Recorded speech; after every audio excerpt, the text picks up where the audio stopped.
do Senhor. Dar continuidade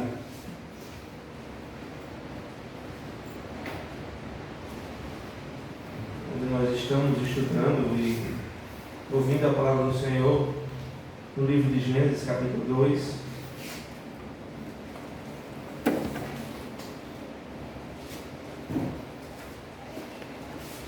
Meus irmãos, Gênesis, capítulo 2, abrem suas Bíblias,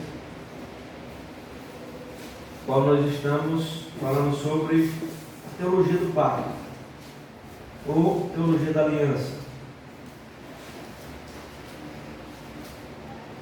Vamos para a nossa terceira parte, ou a terceira divisão, de 4.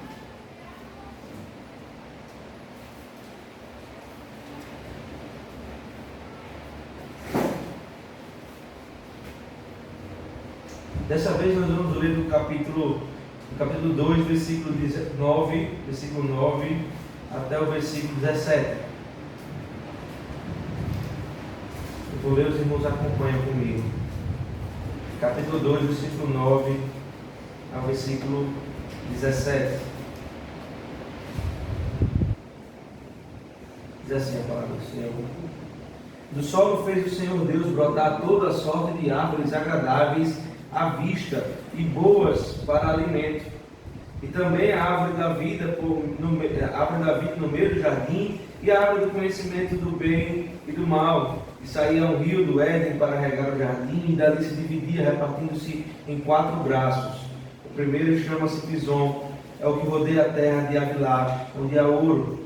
O ouro dessa terra é bom. Também se encontram lá o bidélio e a pedra de ônix. O segundo rio chama-se Gion, é o que circunda a terra de Cush. O nome do terceiro rio é Tigre, é o que corre pelo oriente da Síria, e o quarto é Eufrates.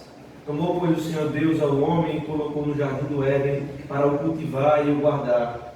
E o Senhor Deus lhe deu esta ordem: de toda a árvore do jardim comerás livremente, mas da árvore do conhecimento do bem e do mal não comerás, porque no dia em que dela comeres, certamente morrerás.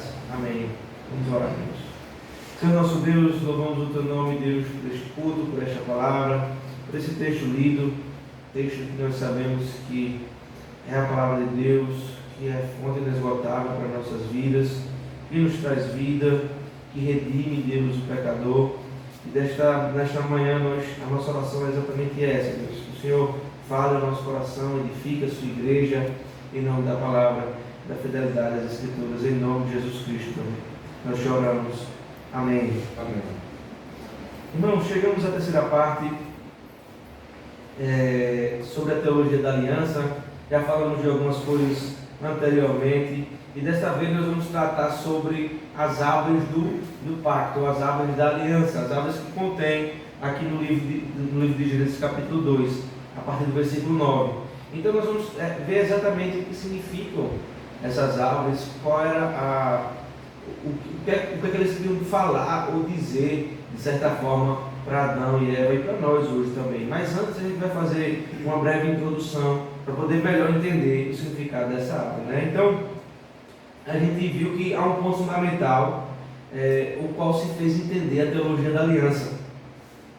O ponto fundamental para a gente entender a teologia da aliança é também entender exatamente o significado dessas duas árvores. Tanto a árvore do conhecimento do bem e do mal, quanto a árvore da vida, e o que elas significam, A Escritura, ela revela que como a igreja deve se beneficiar desse pacto. A gente vai ver isso também hoje, diretamente ou indiretamente. Por exemplo, a confissão de fé, ela afirma de forma declarada que há uma existência de um pacto antes da queda. Há um primeiro pacto, que é o pacto das obras, que a confissão vai chamar. Ela serve para mostrar como Deus lida com o homem, como Deus conversa ou se revela ao homem. Ela manifesta a justiça de Deus. É também fundamental para a gente entender a maneira como nós nos relacionamos com o próprio Pai, com o próprio Deus. Então vimos também anteriormente que o homem ele continua sendo salvo pela justiça do Senhor Jesus Cristo, pelas obras do Senhor Jesus Cristo. E no princípio era exigido a justiça humana ou as obras humanas para a salvação no tempo de Adão. Nós vimos isso, mas depois da queda é exigido a justiça em Cristo, as obras de Cristo, que é imputada ao homem para a salvação. Sabendo de tudo isso foi dito e dos outros 2 domingos que nós começamos a tratar, nós podemos ver algumas coisas, por exemplo, no apóstolo Paulo, quando ele trata no capítulo 5 de Romanos. Nós vamos usar um pouquinho o capítulo 5 hoje, no versículo 12, vamos falar, irmãos, para a gente acompanhar, já que a gente vai usar um pouco do livro, capítulo 5 de Romanos. Ele diz assim, no versículo 12: portanto, assim como por um só homem entrou o pecado no mundo, e pelo pecado a morte, assim também a morte passou a todos os homens, porque todos pecaram. Diz o apóstolo no capítulo 5. Portanto, assim como por um só homem entrou o pecado no mundo, e pelo pecado a morte, assim também a morte passou a todos os homens, porque todos pecaram. Perceba que o apóstolo Paulo, ele concede a Adão, na verdade ele não concede, mas ele enxerga em Adão uma representatividade federal. Nós falamos um pouco sobre isso, eu vou lembrar na nossa mente, né? Então, o que Adão conquistou como representante federal ou como cabeça da humanidade? Ele conquistou a desobediência, ele conquistou o pecado. Quando ele desobedece, come do fruto da árvore do bem e do mal, ele imputa aos homens, ele coloca sobre os homens, ele acredita aos homens o pecado e o mal. Então, nesse sentido, e temos vários outros textos que vão falar disso, nós entendemos que todo homem nasce na terra já em pecado. Só me chama dizer isso: o pecado me concedeu a minha mãe. Já nasce com a culpa de pecado, do pecado original, o pecado de Adão, conhecido como pecado original.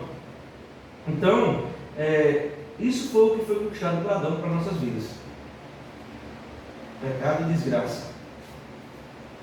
É um ponto fundamental isso, porque há uma diferença entre o primeiro Adão e o segundo Adão.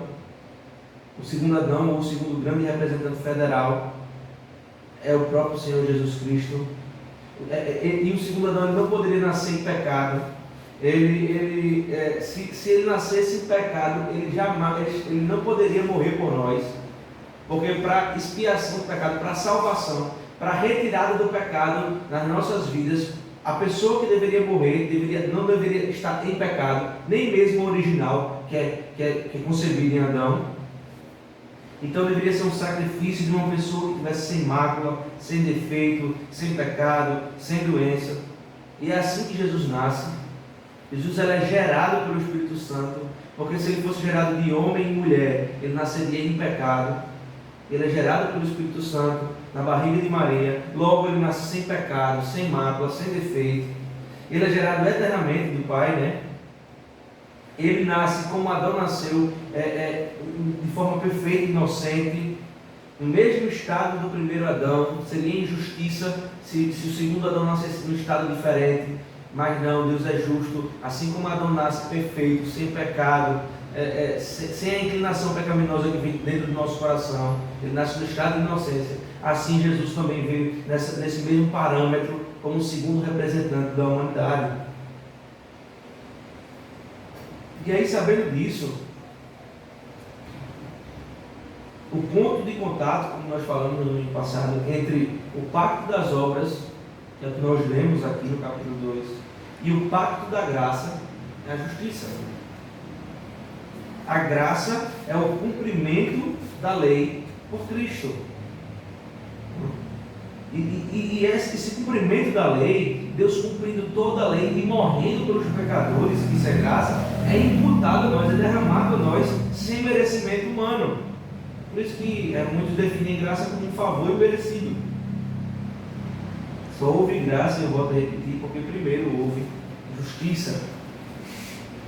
Interessante, porque o apóstolo Paulo, ainda escrevendo 2 Coríntios capítulo 5, versículo 21, ele diz assim: escutem, aquele que não conheceu o pecado, falando de Cristo, né? Aquele que não conheceu o pecado, ele o fez pecado por nós, para que nele fôssemos feitos justiça de Deus. Veja como está totalmente interligado justiça e graça. Aquele que não conheceu o pecado, Jesus, ele se fez pecado por nós, ele recebeu todo o nosso pecado, para que nós, homens pecadores, fôssemos feitos justiça de Deus. Isso demonstra a natureza de Cristo, né? Aquele que não conheceu o pecado, que era limpo de coração, que é limpo de coração, que não pecou em momento nenhum, não desobedeceu a Deus, mesmo em circunstâncias extremas, quando foi tentado por Satanás. Nós vimos isso também. Para que nós, eu e você, fôssemos feitos justiça de Deus. Então, como é que eu me torno justo, né? Como eu me torno justo? Como eu respondo? Como é que Deus diz assim: se vocês obedecerem a minha lei, vocês serão justos? Nós vimos isso todo no Antigo Testamento. Mas, ao mesmo tempo, você acabou de afirmar que nós somos injustos. Como é que eu me torno justo diante de Deus? Né? Torno-me justo porque um justo pagou pela minha justiça com amor. E já não é mais o que eu faço que garante a minha salvação. Então, por isso que nós podemos afirmar que somos salvos pela graça. Cristo satisfez a justiça de Deus. E o que foi imputado em mim, a justiça de Cristo, as obras de Cristo, a sua obediência. Cristo, ele só não me livra do domínio do pecado, como ele também me declara justo diante de Deus. A gente fosse fazer uma analogia, né? É como se, quando Deus olhasse para o povo, para o seu povo, e visse o povo manchado de pecado, manchado de pecado tão grande como escarlate, como vermelho. E aí, quando Jesus passa à frente da visão de Deus, e agora ele já não enxerga mais o pecado em nossos corações e nas nossas vidas. A lente que Deus usa para nos ver puros e alvos como a neve é o próprio Senhor Jesus Cristo. Sem essa lente da visão de Deus, somos injustos e merecemos o inferno. É assim que, mais ou menos, entendendo essa analogia, que nós entendemos como Deus olha para nós. Se dependemos das nossas obras, estamos podres, estamos melados com escarlate do pecado. Mas quando Deus olha para nós, nessa visão, no meio dessa visão, há Jesus Cristo como uma lente, ele que olha para o seu povo, aí ele nos vê branco como a neve, não pelas nossas obras, mas pelas obras de Cristo. Um exemplo disso, irmãos, é o próprio Abraão. Um homem pecador, nasceu em pecado, pecou durante a sua vida. A Bíblia retrata a maneira, né, a mentira, por exemplo, que Abraão contou quando ele afirma que a sua esposa é sua irmã. Inclusive, ele é exortado por um ímpio. O ímpio vai dizer: mas rapaz, Abraão, recebi a tua esposa porque você disse que era sua irmã. Mas todavia a Bíblia diz também que Abraão creu no Senhor e por causa disso foi imputada a justiça. Desde o Antigo Testamento existe a mesma forma de salvação. É incrível porque o próprio Gênesis capítulo 26, versículos 4 e 5 diz assim: multiplicarei a tua descendência como as estrelas do céu, lhe darei todas as terras, na tua descendência serão abençoadas todas as nações da terra, porque Abraão obedeceu a minha palavra e guardou os meus mandamentos e os meus preceitos, os meus estatutos e as minhas leis. Como Abraão pode ter cumprido toda a lei? Se ele nasceu como eu e você. Abraão só pode ter cumprido toda a lei. Deus só afirma isso tudo de Abraão, porque a mesma forma como eu e você, nós cumprimos a lei. A imputação da justiça de Cristo sobre a vida dele. Alguém cumpriu a lei perfeitamente, de forma eterna, pela vida de Abraão, pela minha vida e pela sua vida. Não há possibilidade de um pecador entrar na presença de Deus se Cristo não for a sua justiça e não for a sua salvação. Essa é a expressão bíblica de Deus, como Deus nos vê. Mas Ele nos vê em Cristo Jesus, uma vez que Ele pagou a pena pelos meus pecados e nunca ter cometido nem sequer um pecado, declarando-me consequentemente santo diante do Senhor, povo separado diante do Senhor. Assim como Cristo, Ele foi declarado pecador, sem nunca ter pecado, da mesma forma eu sou declarado justo, sendo ainda pecador. É isso que nos dá esperança, irmãos. É por isso que devemos orar todos os dias, né? E dizer, com a certeza da nossa salvação, mesmo ainda pecaminosos, mesmo pessoas que desejam muitas vezes o pecado, como eu e você. mas tinha a certeza da salvação porque foi Cristo. Deus nos comprou pelo sangue de Cristo. E esse sangue é suficiente para nos declarar santo e justo diante de Deus. A confissão de fé diz: ainda que a nossa fé seja pequena, mas se colocada em Cristo Jesus, ela é perfeita. Porque é imputado em mim a sua justiça. Veja, irmãos, ainda que a nossa fé seja pequena. Por algumas vezes Jesus chamou os homens de pequena fé. Mas uma mínima fé colocada em Cristo Jesus é muito maior do que uma gigantesca fé colocada no mundo. Dentro dessas verdades, esse princípio ele se revela nas duas árvores que nós temos no texto. Que estão lá no Éden, que estavam no Éden. A árvore do conhecimento do bem e do mal e a árvore da vida. Por isso essa introdução, não é? E é interessante, veja o que diz no versículo 17 do capítulo 2 de Gênesis. Mas da árvore do conhecimento do bem e do mal, e nós vamos tratar dela primeiro, né? Não comerás, porque no dia em que der a comer, certamente morrerás. Que árvore é essa, irmãos? Que fruto é esse? Será que a Escritura determina? De fato, a Escritura não determina que árvore é, nem que fruto é o tipo, né, a espécie da árvore, nem que fruto ela dá, mas independentemente da árvore, ela por si só, ela não é detentora de poder, ela não tem nela poder nenhum ou virtude para tornar o homem sábio. Isso foi o que Satanás falou, né?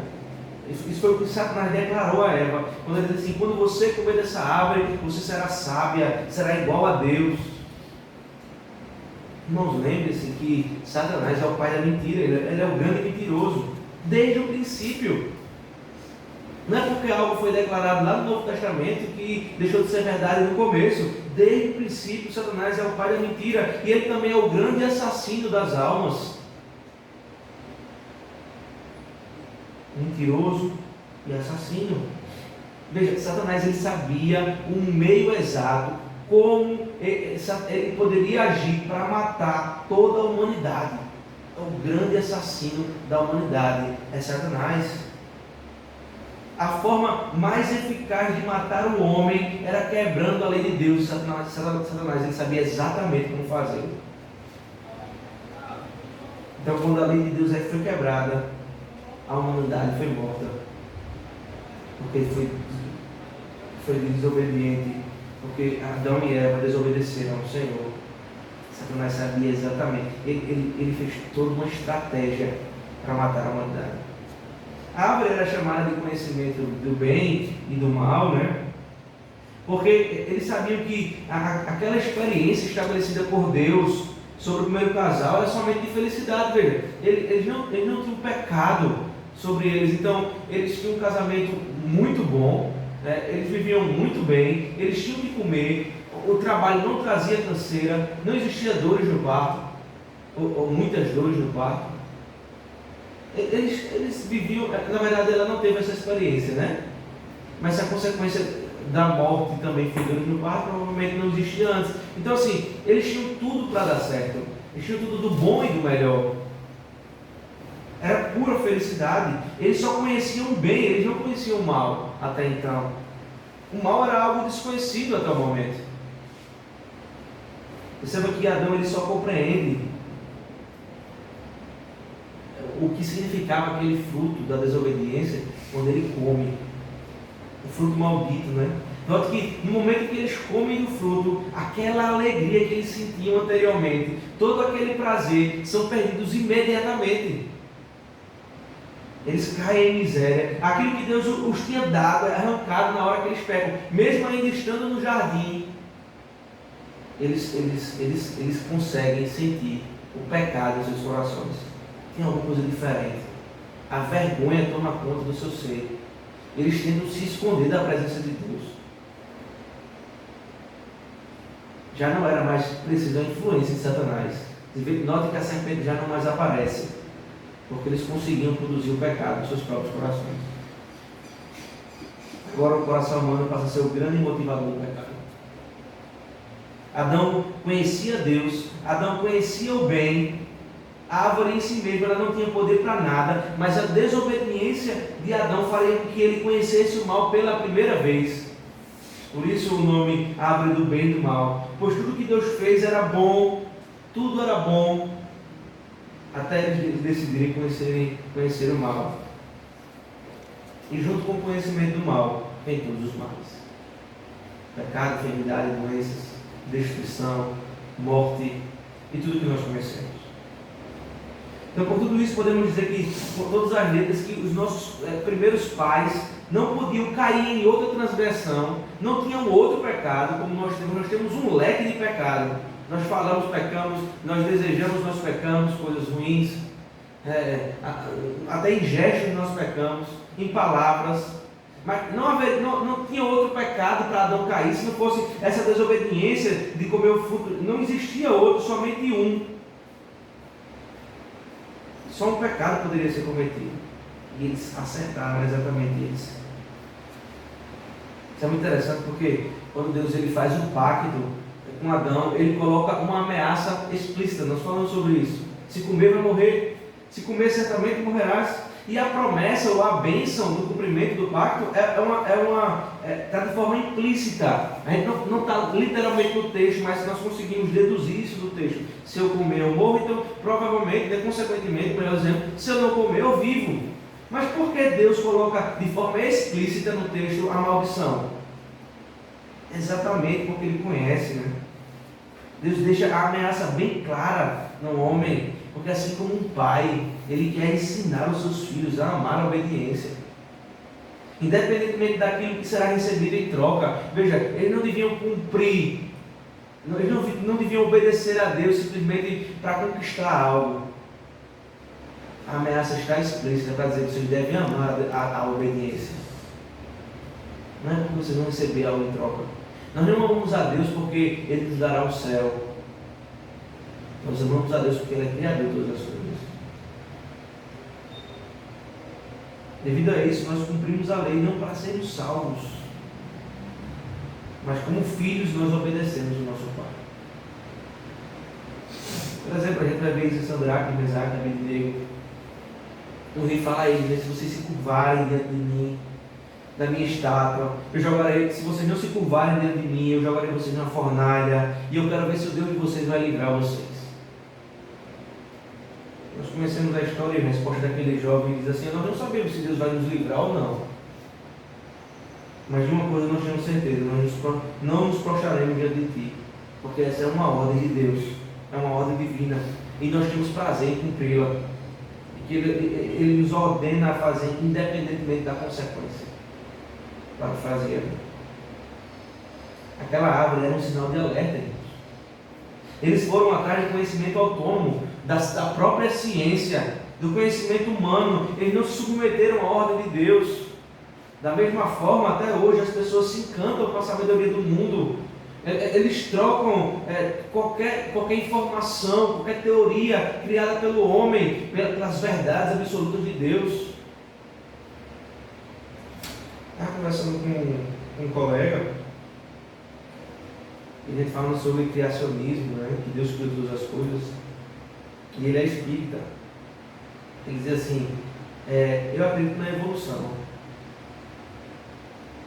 Ele disse: então você não acredita em Deus. Ele disse: eu acredito que Deus usou o meio da evolução para criar todas as coisas, e, enfim, o argumento dele, né? Existe muito cristão que pensa assim, irmão. Aí eu usei um argumento que não fosse bíblico, né? Primeiramente, eu disse: se você fosse Deus, como é que você criaria todas as coisas? Você criaria todas as coisas usando uma explosão, ou você simplesmente falaria e as coisas aconteceriam? Aí, não, mas aí você... Aí eu disse: mas é isso que diz as Escrituras. Aquilo que revela quem é Deus e como Ele agiu, é exatamente assim. Ele fala e as coisas acontecem. Ele não precisa de um meio, Ele não precisa de nada para ajudar a criar. Ele simplesmente fala e acontece. Esse é Deus. Mas, irmãos, é interessante porque nós sempre buscamos explicar de forma natural como Deus faz no sobrenatural. Mas e a árvore da vida? Qual é a representatividade da árvore da vida? Gênesis capítulo 2, versículo 9, narra que Deus plantou no meio do jardim uma árvore chamada árvore da vida. Não há uma ordem expressa no texto sobre a árvore da vida. Não fica claro no texto o que acontecerá se comer daquela árvore, se não comer. Agora, há informações depois da queda. Após a queda, Deus ele protege o jardim para não comerem dessa árvore. Ele coloca um anjo para não comerem dessa árvore. É interessante isso. Veja lá no capítulo 2 de Gênesis, se a gente volta lá. No capítulo 3, né? Versículo 24. Depois da queda, veja o que Deus faz. Versículo 23 e 24. O Senhor Deus, por isso, lançou fora do jardim do Éden, a fim de lavrar a terra de que fora tomado, e expulsou o homem e colocou querubins ao oriente do jardim do Éden, e o refugiu de uma espada que se envolvia para guardar o caminho da árvore da vida. Essa informação que nós temos na árvore da vida. O homem, depois da queda, depois do tempo de provação, o tempo probatório, depois daquele tempo que ele não devia comer a árvore do bem e do mal, e aí ele come a árvore do bem e do mal, ele fica restringido de comer do fruto da árvore da vida. Há um anjo com uma espada reluzente em que guarda o caminho da árvore da vida. Thomas Boston, ele diz assim, e a gente vai caminhar por isso aí, tá? Ele vai dizer que a árvore da vida é um sacramento. E assim como os nossos sacramentos, é uma confirmação da nossa fé. Confirmação da promessa que nos é dada. Se eles não pecassem, eles se deliciariam com esse sacramento, com esse fruto da árvore da vida. Mas logo após a queda, não há como mais comer esse fruto, pois eles iam confirmar a condenação eterna. Veja como é interessante a interpretação que ele faz no texto, ou do contexto aqui. Thomas Bosch ele vai dizer, e ele defende isso, e esse caminho que nós vamos seguir, que a árvore da vida, assim como a ceia, é um sacramento. Veja, o que é o sacramento aqui de forma simples? Veja, é confirmando a nossa fé, é reconfirmando que nós cremos no Senhor Jesus Cristo e obedecemos a Ele. Que nós cremos nas suas promessas. Esse é o sacramento, até que Ele venha em memória dEle. A árvore da vida era o sacramento de Adão e Eva. Eles receberiam, eles ceariam dessa árvore, assim que eles confirmariam a obediência ao Senhor, nosso Deus. Por isso que quando eles desobedecem, essa árvore é privada da vida deles. Porque se é uma confirmação do que eles creem, se eles pecassem e comessem da árvore, eles confirmariam o pecado em suas vidas. Seria um estado eterno de pecado. Em Gênesis capítulo 3, versículo 22, o que nós lemos, né? Ele diz assim: eis que o homem se tornou como um de nós, conhecedor do bem e do mal, assim que não estenda a mão e tome também da árvore da vida, coma e viva eternamente. Veja como é bem baseado o que Thomas Boston fala, né? E ele defende. Se eles comessem, como o versículo 22, eles pecaram, eles conhecem agora não só o bem, mas o mal. Então, se eles comessem, estendessem a mão, tomassem o fruto da árvore da vida, eles viveriam naquele estado eternamente. Por isso, irmãos, quando nós ceamos em pecado, nós trazemos juízo para nós mesmos. É esse o fundamento. Se eles comessem dessa árvore em pecado, como eles estavam, eles trariam juízo eterno para a vida deles. Tanto um Adão, tanto Eva. Então, a revelação de Deus, ela de forma orgânica, né, onde ela se conecta, de forma progressiva, onde as coisas vão acontecendo paulatinamente, ela é fascinante, uma vez que, quando nós chegamos no findar de toda a Bíblia, do findar de toda a história, no último ato, né, nos últimos atos de Deus, na intervenção da história do povo de Deus, lá em Apocalipse capítulo 2, versículo 7, afirma de maneira muito clara e responde às nossas perguntas diante dessas afirmações, que ao vencedor, diz o texto, darei a árvore da vida que se encontra no jardim. Veja, depois do cordeiro que foi imolado e morto, sacrificado para os nossos pecados, depois do leão, que é o grande rei de todas as coisas, que domina sobre tudo e sobre todos, o Senhor Jesus Cristo, o leão e o cordeiro, agora, por meio da sua obra, é dado a nós, o seu povo, o poder de comer a árvore, o fruto da árvore da vida. O vencedor é dado a nós que somos mais que vencedores em Cristo Jesus. Bom, não tem como entender esses textos se não soubermos dessas coisas.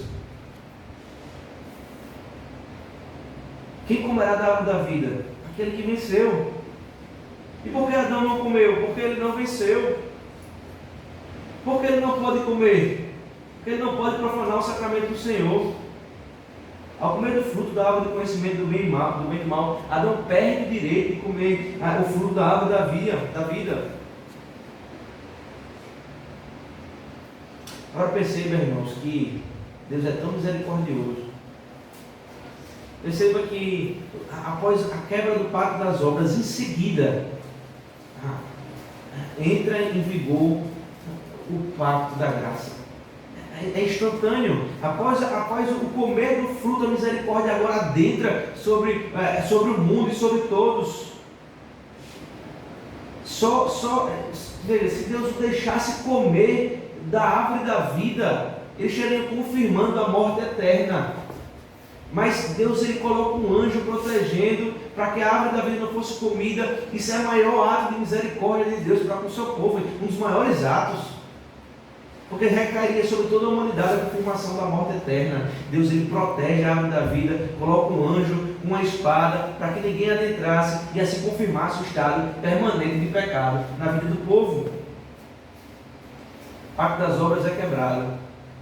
Logo em seguida entra em vigor o pacto da graça. Deus enche de misericórdia ao colocar a árvore da vida de forma protegida, para que ninguém entrasse lá. É um ato de misericórdia. Deus fecha a porta do jardim do Éden. Estão entendendo isso? O pacto das obras, ele fecha a porta do jardim, justamente para proibir a entrada no jardim, para que não se coma do fruto da árvore da vida, e em consequência disso, a condenação eterna entre na humanidade. A misericórdia de Deus já entra em ação ao fechar as portas do jardim. Isso faz com que faz parte já dá início o grande pacto da graça, a misericórdia de Deus em ação. Adão cria uma distância imensa entre Deus e o homem, mas Deus já age com misericórdia para com o seu povo. Interessante porque quando nós vamos para a confissão de fé, no capítulo 7, que fala do pacto, na seção 1 diz assim: tão grande é a distância entre Deus e a criatura, que embora as criaturas racionais lhe devam obediência como seu Criador, nunca poderiam fruir nada dele, como bem-aventurança e recompensa, senão por alguma voluntária condescendência da parte de Deus, a qual foi ele servido significar por meio do pacto. Veja, não há misericórdia se não for de Deus. Seção 2, o primeiro pacto feito com o homem era um pacto de obras. Nesse pacto foi a vida prometida a Adão e a sua posteridade, sob a condição da perfeita obediência pessoal. E na seção 3 em seguida diz: o homem, tendo se tornado pela sua queda incapaz de vida por esse pacto, o Senhor dignou-se fazer um segundo pacto, geralmente chamado pacto da graça. Nesse pacto, Deus, ele livremente oferece aos pecadores a vida e a salvação por meio de Jesus Cristo, exigindo deles a fé nele para que sejam salvos, e prometendo dar a todos os que estão ordenados para a vida o seu Santo Espírito, para dispô-los a habilitá-los a crer. A confissão é completa, O homem ganhou tudo de Deus no jardim, e ele não tinha nada para oferecer a Deus no jardim, mas Deus ofereceu tudo ao homem. Adão tinha casa, alimento, família, tudo do bom e do melhor. A única coisa que o homem deveria cumprir era o pacto que fez com Deus, ou o pacto que Deus fez com o homem. No entanto, ele aceita o pacto, mas não consegue cumprir. E por causa da tamanha ingratidão, por causa de tamanha incredulidade, por causa de tamanha desobediência, a humanidade padece em pecado. Pode parecer de fato injusto, irmãos, um homem responder por todos. Porém, a questão é que Deus fez um acordo com esse homem. fez um pacto com esse homem, com Adão e com toda a sua posteridade. Chegando perto do fim, irmãos. Agora vem o segundo Adão, cheio de glória e de poder, cheio de verdade, cheio de justiça.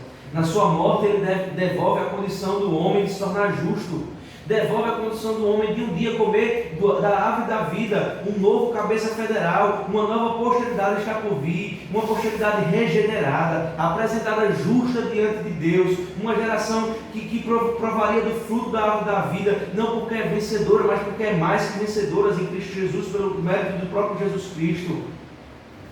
Aquele que come o fruto, paga com a moeda que leva o rosto impresso de Jesus. Aquele que come o fruto, por meio de Cristo, é a chave do jardim. Jesus Cristo é a grande moeda que paga pelos nossos pecados. Jesus Cristo é a grande chave que abre o jardim para que nós pudéssemos comer da árvore da vida. Ele é o acesso, Ele é a ponte, Ele é a grande escada que liga a terra aos céus. Ele é a chave para o jardim. Por isso que nosso nome é escrito no livro da vida, porque Ele foi comprado com sangue na nossa vida, algo que não tem volta, foi escrito eternamente, por intermédio dele é que a vida vem sobre as nossas vidas. A Jesus Cristo seja dada toda a honra e toda a glória em nome dele. Amém. Amém. Vamos orar, irmãos.